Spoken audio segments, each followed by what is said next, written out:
இப்பதான் நோம்பு ஆரம்பிச்ச மாதிரி இருந்துச்சு, அதுக்குள்ள பெருநாவே வந்துருச்சு. இதான் ரமதான் பிளாக். 30 நாள் கஷ்டப்பட்டு நோம்பு இருந்ததுக்கு இன்னைக்கு பெருநா கொண்டாட போறோம். இதுதான் என்னோட பெருநா ட்ரெஸ். அதோட நான் வாங்கின புது கண்ணாடி. இது என்ன கண்ணாடி உங்களுக்கு தெரிஞ்சா மறக்காம கமெண்ட் பண்ணுங்க.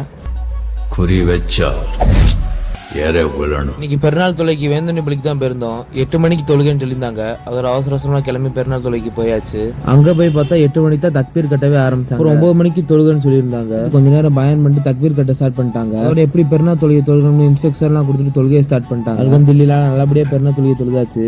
அப்புறம் அங்கேயே ஒரு ஜூஸ் பாட்டில் ஒரு லட்டும் கொடுத்தாங்க. பெருநாளைக்கு நல்லபடியா பசங்களோட போட்டோலாம் எடுத்துட்டு கொடியெல்லாம் ஏற்றிட்டு வீட்டுக்கு வந்தாச்சு. பெருநாளைக்கு ஸ்பெஷலா உளுந்த வடை, போண்டா, வட்டலாப்பெல்லாம் செஞ்சிருந்தாங்க. இந்த வடைன்னு சொன்னாங்க, ஆனா அதுல ஓட்டே காணா.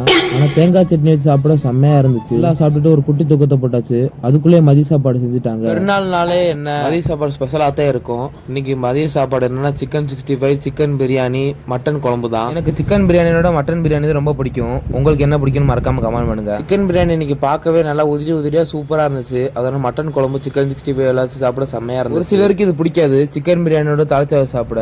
ஆனா எனக்கு இது ரொம்ப பிடிக்கும். நைட்டு பசங்களோட வெளியே போயிட்டு பைக்லாம் பெட்ரோல் போட்டுட்டு மூட போற கதிர் பேக்கில் போய் 2 டீ வாங்கிட்டு உட்காந்தாச்சு. அவ்வளவுதான், இந்த சீரிஸ் கம்ப்ளீட் ஆயிடுச்சு. இந்த மாதிரி டிஸ் பார்க்க நம்ம சேனல் சப்ஸ்கிரைப் பண்ணிக்கோங்க. நம்ம அடுத்து என்ன சீரிஸ் போலாம் மறக்காம கமெண்ட் பண்ணுங்க. தேங்க்யூ.